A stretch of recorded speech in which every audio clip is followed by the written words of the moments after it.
Hello and welcome to the BigFix Briefing Room. This is what's new for April 2025. I'm your host, Michelle McGough, and I'm here with Mr. Joe Saylor. And this month we're going to talk about the usual Microsoft Patch Tuesday overview.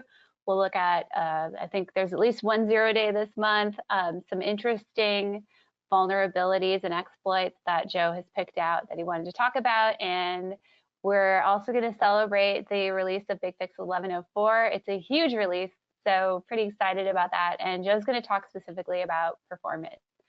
So Joe, do you want to get us started with Microsoft? Yeah, of course. So for Patch Tuesday, we have 134 total vulnerabilities closed. That number is quite high, but most of them are kind of duplicates of one another, so it's not as apocalyptic as it may appear. It's really moderately tame as far as these patch events go. Okay. We just have one 0 day. It's been actively exploited, but still just the one to worry about. And as far as I'm concerned, for patch acceleration, like if you take nothing out of this, we're looking at kind of LDAP servers, Outlook, and remote desktop as our big targets for stuff you might want to move up for patching. Okay. Are we going to look a little bit more at Outlook? Yeah, of course. Okay, great. So this looks like our 0 day. I'm stepping all over you, Joe. Sorry. So we've got, this is our 1 0 day, and it doesn't look like a very high vulnerability in terms of scoring. Yeah, honestly, for me, the vulnerability scoring is even higher than it maybe should be. If anybody has listened to me talk about this stuff before, I kind of sleep on anything that requires an attacker to already be authenticated or for a user to have to like make a big mistake, open a file or whatever that, or anything of that nature. And this is one of those. So the attacker has to be authenticated on a Windows box, and this allows them to elevate to system. So, we need to already have an account compromise for this to be any sort of issue. Okay.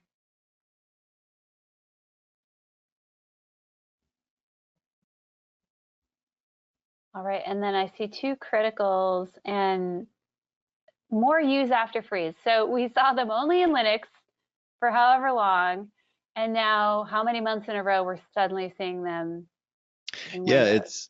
To me, it's really kind of surprising.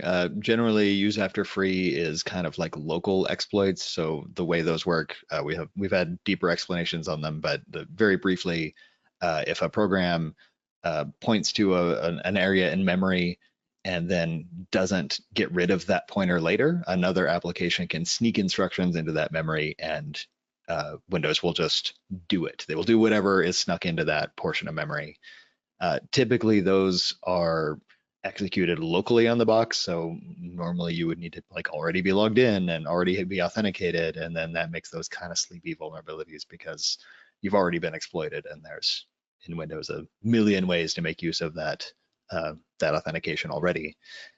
The thing that's interesting about the way these have all been exploited, and we've now like gotten a history of this kind of exploit, is it's all through the TCP layer. So in this case, it's an LDAP server vulnerability. And side note, this is listed as vulnerable on all Windows OSs, but you're not going to run an LDAP server on a Windows 11 box. Like no one's doing that. Yeah.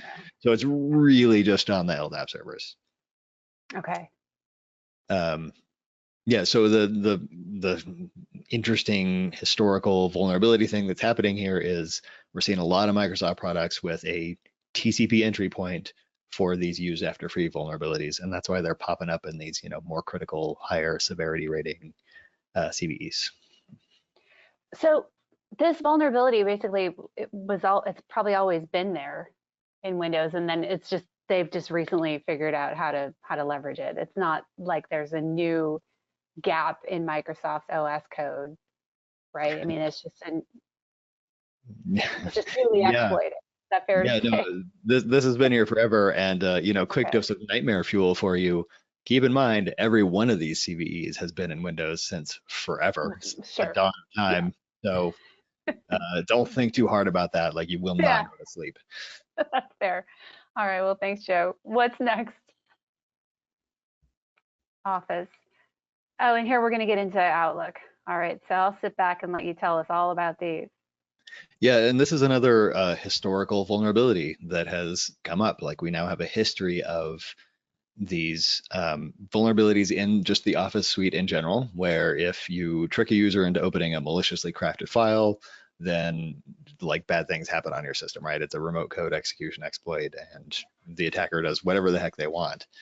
And then the rub here is that, yeah, that's not that bad. The 7.8 rating on these three versions of this vulnerability is accurate there, but it applies in the preview pane. So if you have a malicious email that makes it through your email filters You don't and have to click it. you don't have to click anything, it No. just does the thing.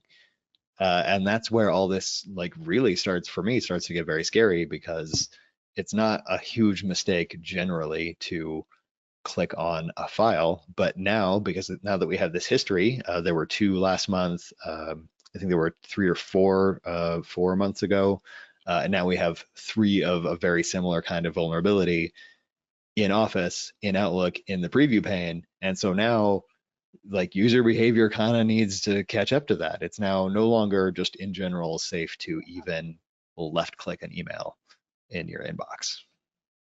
Well, with the consumption of Microsoft Office in the cloud being, I would say, more popular than it was before, that wouldn't be an issue with, using Outlook over the web. This is where folks are basically downloading those products, installing them locally, right?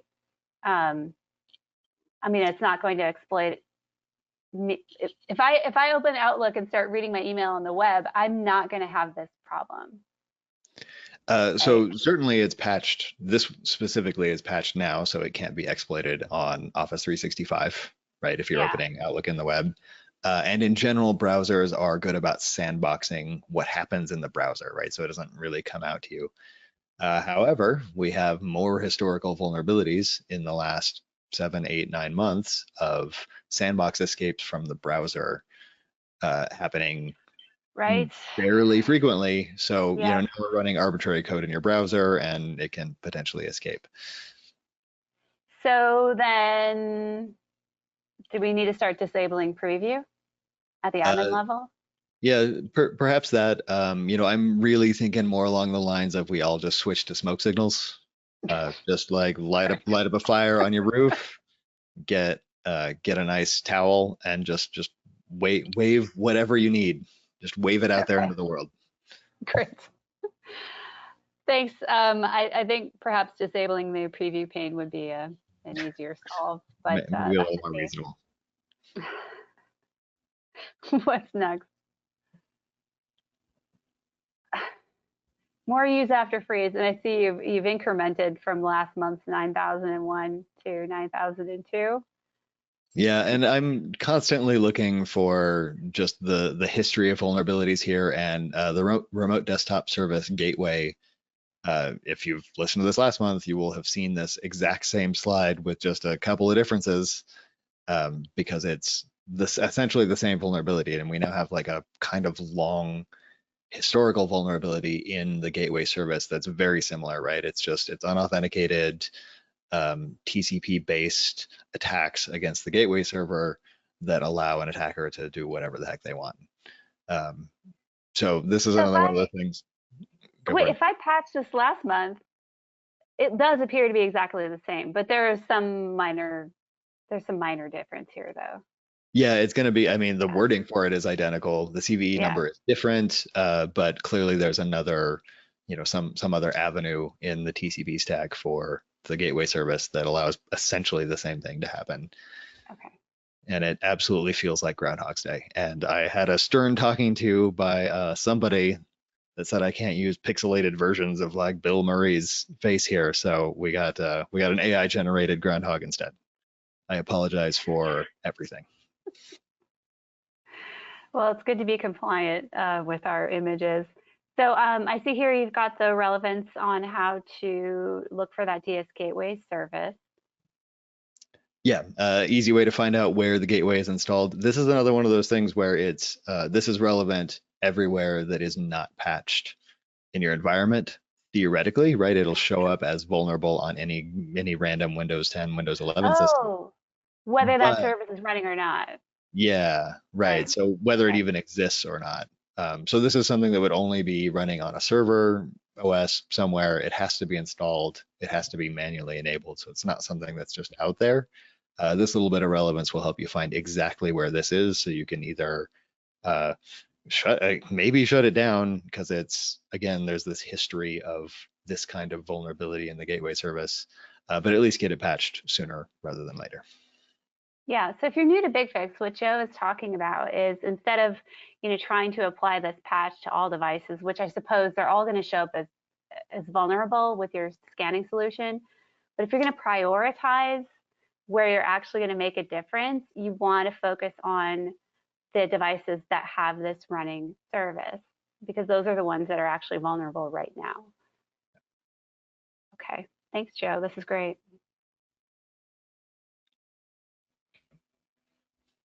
What do we have here? All right, and so this is the last of the Microsoft criticals. They, of course, list their patches as, moderate, severe, moderate, critical. And this one, I don't know that it even really fits. So it's vulnerability in the DHCP 6 stack, where if an attacker has positioned a DHCP server on your network and a client asks for a new um, IPv6 address, then that malicious gateway can do stuff on the system, right? It'll send some malicious code down that the client will just run because it was asking for it from this DHCP server. But that's a lot of complexity to go through. Having to have your network compromised at a physical level and have a server just running on it is quite a bit to ask, right? It's not an easy thing to execute. So I'm not sure exactly how critical this. It doesn't match the Outlook criticals, I guess, is what I'm getting at here. Fair. So do you think a 7.5 is an accurate score? Yeah, somewhere around there. It's probably fair. Okay. All right. Well, yeah, you're making this month seem not so bad for Microsoft. Yeah, just a couple of really scary ones. That's all. And very, very targeted, right? Like the Yeah. LDAP server is bad. Like those should be patched immediately. The remote desktop gateway issue is also bad, but those are a small handful of boxes in your environment. It's not going to be global. Like your whole environment doesn't need to be accelerated for patching. The Office patch is pretty critical though. So, but that's on a separate pipeline than the OS patches. Okay. All right. So we're about to move into the stories of the month. So I'm really curious what you curated for us this month. Yeah. So my nightmare fuel of the month, and there's just kind of been stories coming out about this in the last few days, but this first showed up on the scene several months ago. Like it's quite recent. There is an entire generative AI cyber attack platform out there on the dark web, like right now. Um, it's a little different from the other generative AI platforms. So your Chat GPTs, your Geminis, in that it is completely private. So it's running on private hardware. It's been trained privately by people who are jerks and want to compromise things and want to have let's say an unsafe experience. So like generally speaking, ChatGPT and Gemini have had safety guardrails installed in their output, right? We hear that all the time that the outputs for these things are changing because of safety. And the safety they're generally talking about is malicious content generation, right? Like if I ask ChatGPT, if I say, hey, ChatGPT, make me a ransomware, it's gonna just say no. No. It won't do that. Right. Right? If I ask it to build a bomb, like or ask it for instructions on how to build a bomb, it just won't do that. But this new private cyber attack platform will just do it. Like it's designed from the ground up to do these sorts of things. It will, for instance, if I could ask it to, create a phishing campaign targeted at a specific executive because it can scrape the web currently. Like ChatGPT, for instance, famously is kind of limited to the data it was trained on years ago, right? So it doesn't have like all the current internet stuff. Well, this does. It'll scrape everything right now. It'll scrape social media stuff and use that in its content to target like a specific CEO or a specific, a known like IT manager, someone that it knows has access.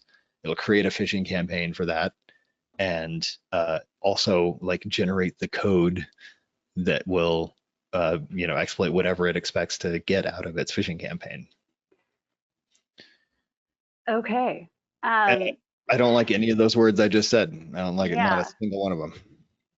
So the issue here is not so much about worrying about employees going and using this. It's about the fact that malicious actors have access to something like this, and it can just perhaps make them faster at coming up with ways to exploit known vulnerabilities, more targeted because it's faster for them to get data about their target.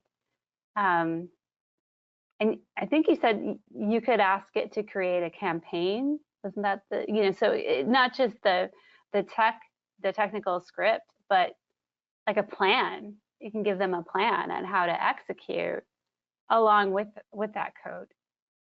Yeah, and not just the code, but like phishing emails, right? The emails Oh, themselves are the right, craft, right? right, And those are, I mean, phishing emails are famously kind of obvious. They have been for quite some time, right. The but spelling and the fonts and maybe the language being a little bit off and not sounding professional in the geographic location where you work. right. Yeah, yeah. So Yeah, but but this know enough to get around that. yeah, right. But generative AI is very effective at creating stuff that Yes. sounds convincing, even if it's wrong. Yep. Um, it hasn't been spelled out in any of the kind of articles that I've read so far, but it does have a voice cloning module. So I'm pretty sure this can also do voice phishing, like automated voice phishing. So it will, it should be able to not just generate a phishing email, but like call the help desk and try to trick the help desk into resetting a password for a user that it knows about because it can scrape social media sites. Okay. So knowing that this is out there, what response would you hope somebody who's aware of this now, what kind of a response would you hope for them to have? What should they maybe be doing differently or focus on doing better in their own organization? Um, Yeah, I mean, mostly yeah. just sleeping really poorly. Like, you just don't get to sleep anymore. Yeah, I mean, we're in the right space. We're headed in the right direction for like kind of help desk training where, um, we don't make password reset type stuff easy to do. Multi-factor authentication helps defeat a lot of this stuff as well. So just general, like really strong hygiene and user awareness for stuff that is, risky behavior. Because, I guess to rehash the point from earlier, phishing emails have been fairly obvious, and they're not going to be anymore. Historically.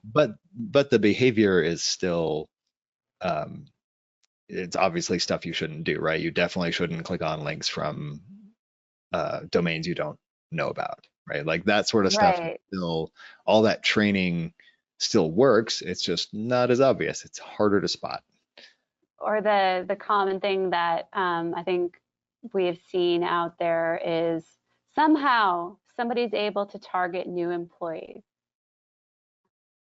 This is a type of phishing that I've seen for almost 10 years now, where somehow somebody knows to target a new employee and they seem to be able to get emails in front of like office managers, executive assistants. I don't know if they're just targeting CEOs and then the admins are seeing it or how that's working, but there are countless stories out there of like new employees that have been tricked into wiring money to their executive, or tricked into paying for something by buying, Google or Amazon gift cards with the company card. I mean, just really just behavior that you wouldn't expect. But if you were a new employee and you hadn't been informed of what was acceptable or unacceptable, maybe a young person, it's, their first real job out of school. I don't know, but this is happening. It's still happening a lot. So I wonder if that is another one of those behaviors that can change. It's almost like, how do you teach somebody that just started to work for you, hasn't been to any new hire training yet? Like, how do you tell them not to do that? Yeah. I don't know. But it sounds like those emails are going to get a lot better, those phishing emails, and Yeah. that's a shame.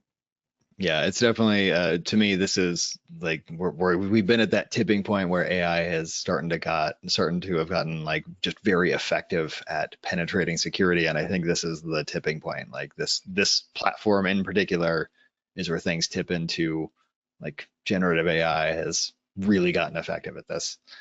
It also lowers the bar for people new to being an attacker. Yeah. Yeah. Okay. All right. Well, it's unfortunate to hear about this, but I think it needed to be highlighted. So thank you. Oh, Sisikev, we haven't talked about this in a few months.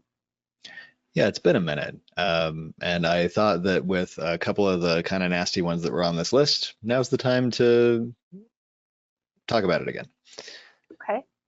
Uh, Yeah, what's so going uh, on?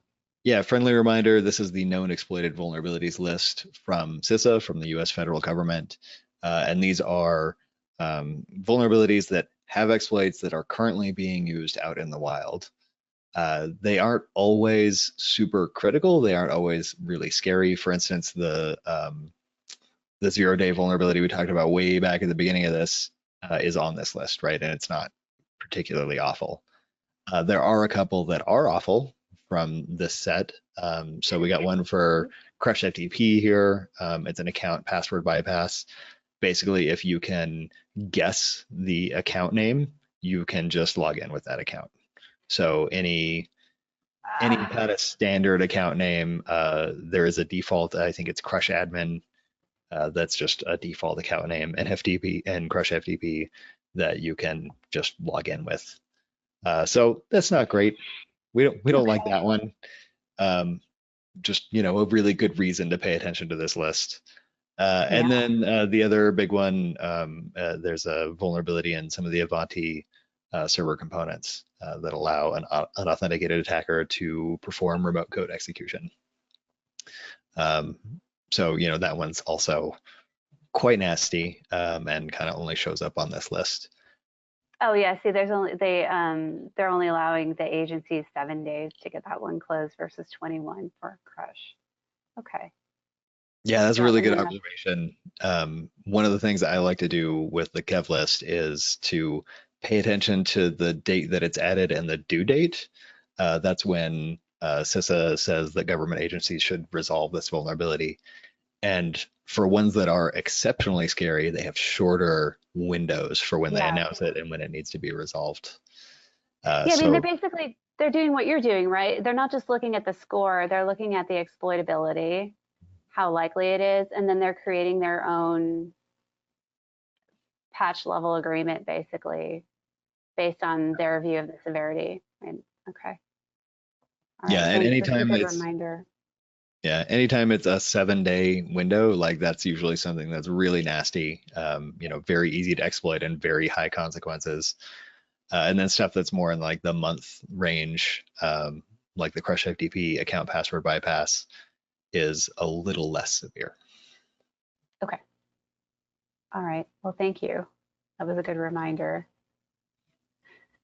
All right. We're going to talk about the new release, Yeah, BigFix. I am actually super stoked on this. If I had a release of BigFix that was targeted directly at me, it's this one. Like literally every line item in this thing is just something I'm super excited for. I don't know about you, but when I saw the 3 pages of enhancements, my mind was like, I had no idea we had so much. in a single release. But you were telling me this might be the biggest one that you've seen in terms of how many changes. Yeah, and just in terms of like a lot of like legacy system rebuilds, for instance, that is not a typo that you're seeing on screen there. There is actually a 10,000 or a 1,000% improvement to console data refresh times. That's when, your cursor just kind of goes out to lunch and the console's thinking about something for a while. That behavior has been improved by 10 times. Like it is literally 10 times faster. There was just like a complete rebuild of how that works behind the scenes, to something more modern, more streamlined, faster, asynchronous, like just tons and tons of really big rebuilds to stuff to make the platform faster. Okay. And for you, Joe, I mean, you're in your role in AVP. So Joe's an advisory architect for BigFix. You're working with larger scale customers where that's going to really be felt, where a customer with a smaller environment may not notice any issue with refresh times. So I think at scale, that's going to have a lot of value. Yeah, perfectly fair. Very small customer may not notice this stuff, but it's still just incredible improvements. Yep. Okay. And then the relay scale improvement too. So we've doubled the number of connections that a relay can accept. Yep. Yeah, the official recommendation is a 10K scale of children on a single relay. Brilliant. Fantastic. All right. Well, I'll let you tell us about the performance metrics. I mean, these are a few things, but I'm sure you've got more you want to Yeah, talk I mean about. read the full release notes when this stuff comes out, but there's a massive list of improvements. These are just the ones that I was most excited about. The plugin portal is also 15 times faster. That's the thing that talks to like your VMware boxes or proxied agents. That's just massively faster now, can handle so many more agents. And then we also have the relay performance metrics. There's a whole new page on the relays in 1104 that you can import into something like Grafana, so you can have a real-time look at the HTTP performance metrics of your relay, which we have just never had before. Brilliant. Okay, that's great. All right, Joe. Well, I'm very excited about this release. I definitely have customers that want to upgrade now. They don't want to hold off till the next one. So I'm looking forward to working with them on that. Every one of my customers, get ready because it's coming.